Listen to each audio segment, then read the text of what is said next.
Amen. Je commence à mettre des messages. C'était l'introduction. Ce message, c'est un message compliqué, mais le Seigneur est avec nous.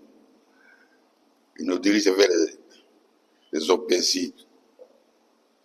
Je disais ceci, bien aimé. Le vrai pâturage, c'est la bonne nourriture que mangent les brebis de Dieu.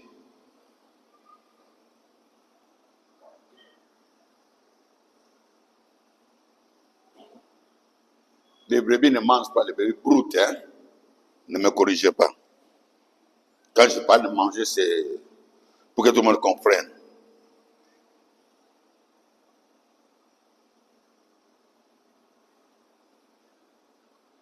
Amen.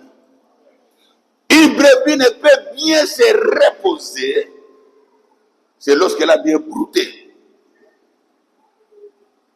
Tant que la brebis n'a pas bien brouté, elle n'a pas de lieu pour aller se reposer. Et quand une brebis se repose, elle fait quoi? Elle rumine.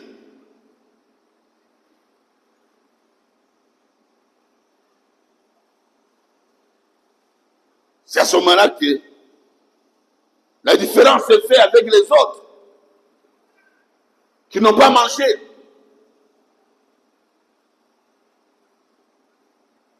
Ruminer, c'est revenir sur ce qui est entré.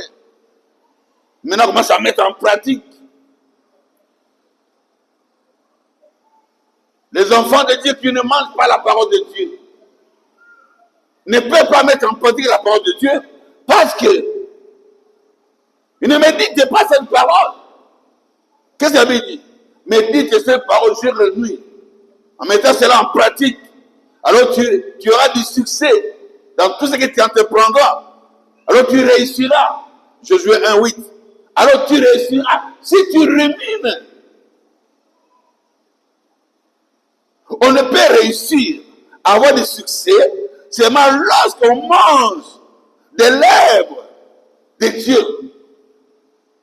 La nourriture céleste. C'est pourquoi la Bible déclare que la bénédiction de l'Éternel ne s'accompagne pas avec les chagrins. Quiconque mange en dehors de la nourriture de l'Éternel, sa bénédiction est accompagnée avec les chagrins. Tu auras des soucis. Comme on va bien le voir dans Genèse.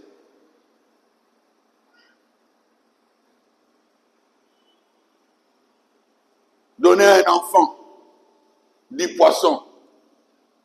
Si la maman n'a pas bien disséqué le poisson, l'enfant aura des problèmes dans sa gorge à cause des arrêts. Il me court un bisi. Et vous dérangez moi, non? Maman, il faut alongola nyonso. Mais notre Dieu ne te donnera jamais. Bilé na mikoya même sa vie na yo. Jamais. Car le bonheur de l'Éternel, ce n'est pas comme le bonheur sur la terre. L'Éternel, mon berger, je ne manquerai de rien. Il me fait reposer. Le vrai pâturage. Nous avons bien vu au début que le repos ne peut venir que lorsqu'il y a la solution. Donc, après avoir trouvé des solutions pour toi, après avoir combattu, après avoir triomphé, il te donne la victoire et il te fait reposer. Lorsque les problèmes viendront, il dit ceci: dans toutes ces choses, tu es plus que vainqueur, parce que je t'aime. J'ai déjà vaincu pour toi. Tu n'as plus à combattre. Bien aimé, il y a des combats qui n'appartiennent plus aux vrais chrétiens. Ce sont des combats de débutants qui ne connaissent pas le Seigneur. Mais quand tu connais le Seigneur, tu vas te reposer sur le Seigneur. La Bible déclare: venez à moi, vous tous qui êtes chargés et fatigués. Je vous donnerai quoi? Du repos.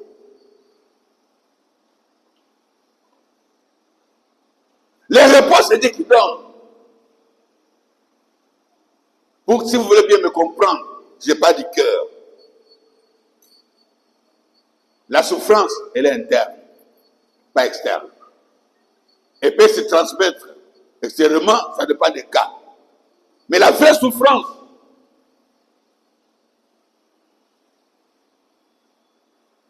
c'est la souffrance interne.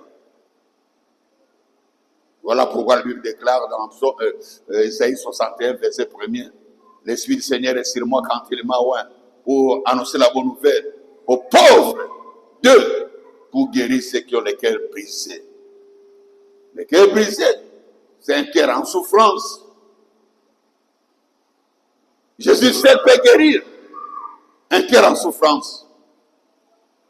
L'homme ne peut guérir que ce qu'il voit extérieurement. Voilà pourquoi même toute la médecine peut se réunir pour chercher une solution sur la maladie qu'on appelle cirrhose de foie. Ils ne trouveront jamais la solution. Mais venez à la miséricorde, vous allez trouver la solution. Cirrhose de foie veut dire la mort. J'en pardonne pas. Que tu sois menacé ou pas. Dès que tu as cette maladie, c'est la mort. Mais quand tu viens à la miséricorde, dans la maison de Dieu, amen. Alléluia. Alléluia.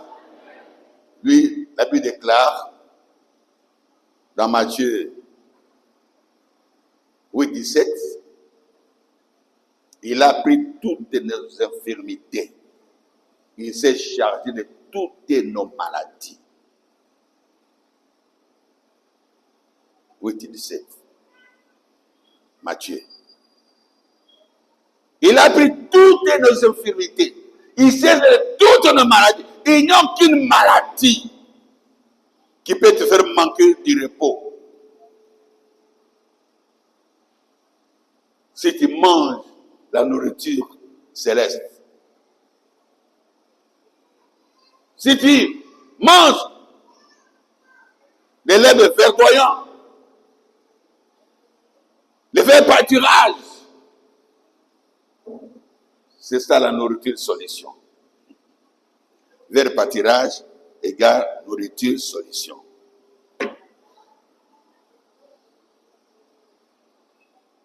Il envoie sa parole, et sa parole, la parole. C'est ça la nourriture des brebis, des dieux. L'Éternel mon berger, mon papa. Je ne manquerai de rien. Parce que moi, j'ai une nourriture spéciale. Une nourriture solution.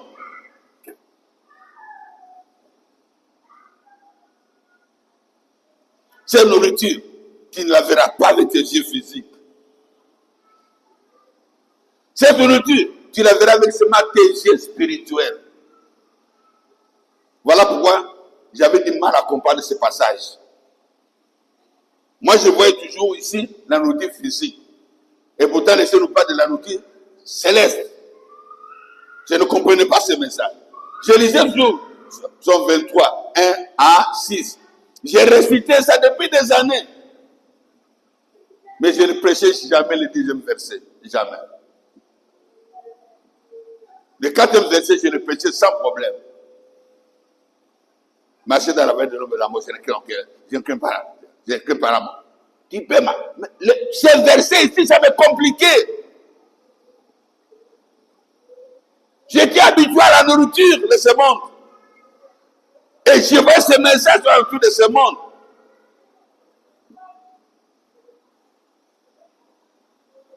Notre nourriture n'est pas de ce monde.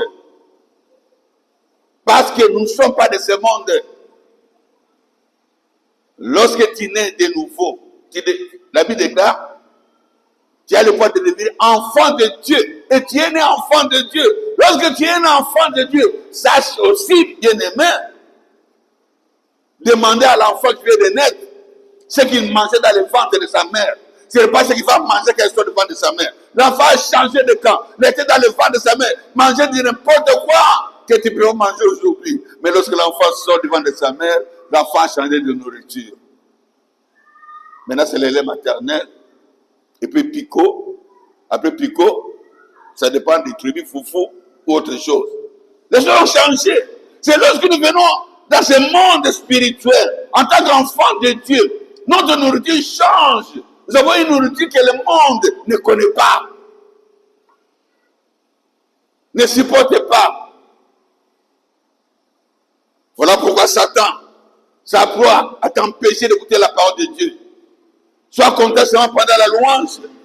Mais lorsqu'il s'agit de la parole de Dieu, te donne son main.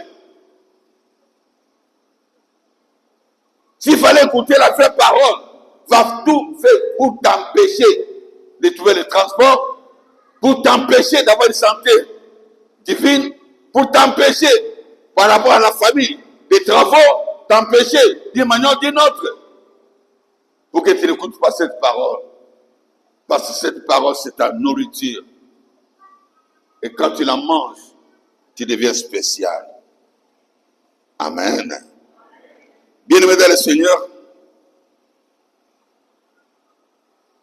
je dirais que tant que la brebis n'a pas bien mangé, n'a pas le temps pour ruminer, n'a pas le temps pour méditer, si tu médites la parole de Dieu jour et nuit, alors tu deviens maintenant une source de bénédiction. Parce que les bénédictions vont prévoir dans ta vie. Et une brebis qui cherche elle-même le bon pâturage et s'expose à beaucoup de dangers. Pourquoi?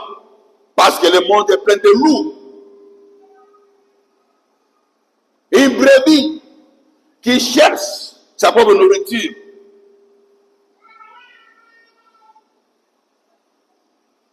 amen.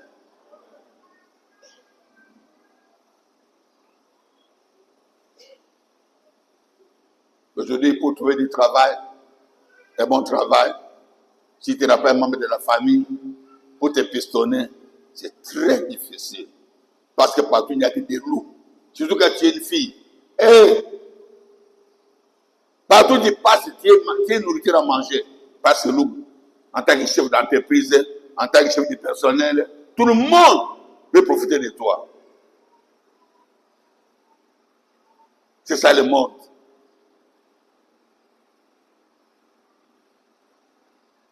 Où tu dois corrompre. C'est ça le monde.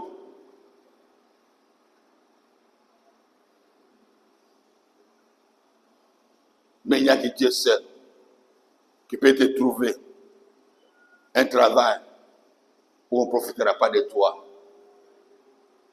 Un travail où on ne profitera pas de ton intelligence pour t'exploiter.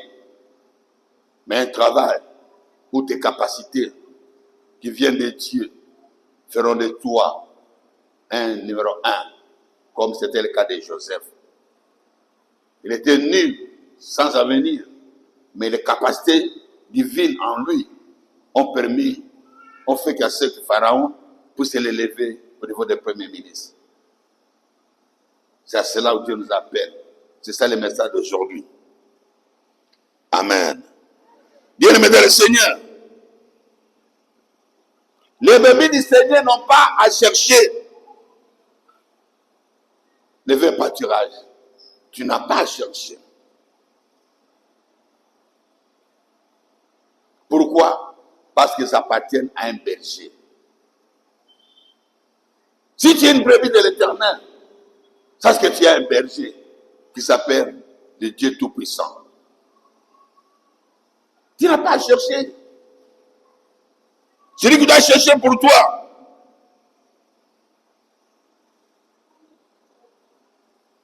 Mais malheureusement, on trouve des églises où il n'y a pas de bons bergers.